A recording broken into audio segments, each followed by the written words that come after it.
heat, including the 5-time Olympic gold medalist Elaine Thompson Herah, who ran 7:08 in Birmingham.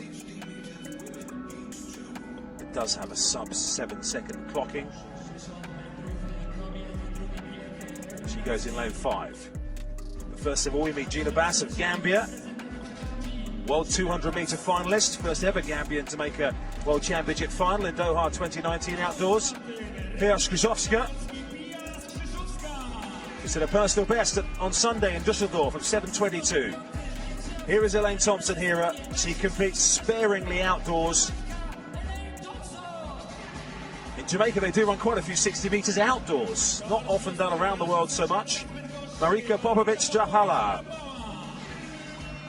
Her personal best came in this arena, 7.20.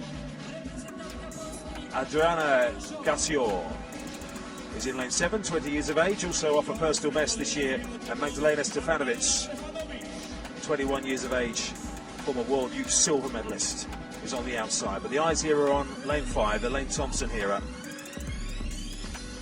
She said she wanted to go sub 7 seconds in Birmingham on the weekend. Didn't quite manage it. Did take the win in 7:08. She feels today having 2 rounds might help her achieve that sub 7-second clocking. But for the first time out on Saturday, 7:08 wasn't too bad.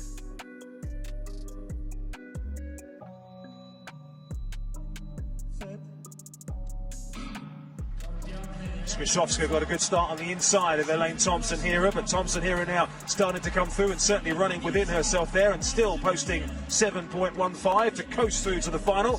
Herah Skrzydłowska ran well, fresh off that recent personal best, and she'll join Thompson Herah in the final later. Thompson Herah made it look like work, didn't she, Chris? Certainly she wasn't trying to get under 7 seconds in that one. Been rounded down 7.14. Maybe it was just that part of pre-activation. I know a lot of sprinters, if they've only got a final and they've not got a heat, they might do a kind of a warm-up, a little bit of a run-through, get some really good strides and maybe run it maybe 90% before they actually go into that final. So that was a good opportunity for Herah to get those legs moving. But she'll know that she's got a race on later today. Really interesting that this women's 60-metre final is the last event in the programme. Definitely shows that the Polish fans are hoping for a home win with Svoboda, but yeah, we've got a race on our hands for sure. 7.14 it was rounded down to for Thompson Herah. Skrzydłowska equalling her personal best with 7.22, and Gina Bass, the third of the automatic qualifiers. Popovic-Strapala should go through with that time. Indeed she will, as the 7th of the athletes, joining Stefanovic as a time qualifier in the... What's up, viewers? Welcome back to the channel. Hope y'all enjoyed that throwback race. That was Elaine Thompson Herah back in 2024, coming off a really good ending to 2023. And as y'all can see, she definitely dominated that 60-meter race. Viewers, if y'all new to this channel, please go ahead and subscribe. That way y'all get all the updates and track and field. So yes, it's that time again where the season in January normally kicks off the indoor season, the 60 meters, the 300 meters, the 200 meters indoors. So yeah, you will be seeing a lot of that, the 400 meters. And so just giving y'all a throwback to 2024 when Elaine was basically in form. She was coming off. It wasn't the best of year in 2024. However, in 2023 rather, she basically missed out on a spot for the World Championship. She did run the relays though, and in the latter part of 2023, she was training with Shaniki Altburn, in which in the space of 3 months brought her from running 11.05 seconds to 10.89 seconds. Yes, Elaine Thompson Herah was running some super fast times in the back end of 2023 when she was working with Shaniki Osborne. And even though communication breakdown with Elaine and Shaniki over financial issues, basically, she held that form in the earlier part of 2024. It's the reason why she looked so smooth over that 60-meter race. In the latter part of 2024 now, I'm not sure what happened in between January and May, but something happened. and her injury started acting up again. And basically, we saw her run around 2 races, a 200 and a 100 meters. Every other races that she ran during that period, she ended up finishing last place. And the last race that she ran in 2024 was at the New York Grand Prix, in which she was carried off the track. Many had high hopes that she would have made the Olympic team, because as we know, that would have been the year she was to defend her title, the double in the 100 and 200 meters. But she did not get to compete at the Jamaica Trials any at all in 2024. So as we know, she did not get to defend her title any at all.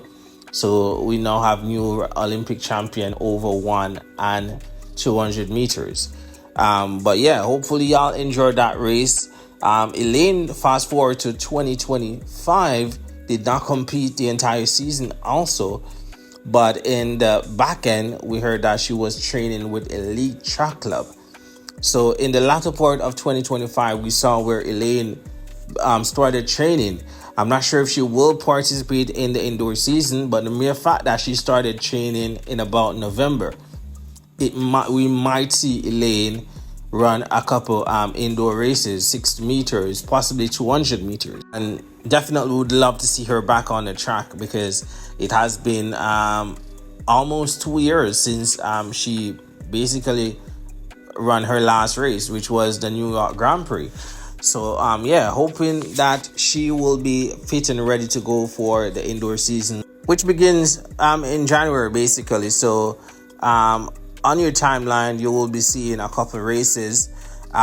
This year we won't have any major championships beside the Commonwealth Games. So US, as we know, won't be a part of the Commonwealth Games because you're not a Commonwealth country.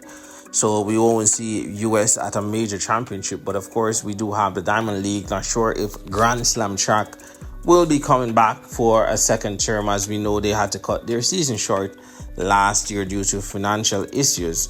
And of course, we know they were paying big money, like 100,000 for a slam winner. And on the day, you will have up to around 5 slam winners. So that's $500,000 on a single day.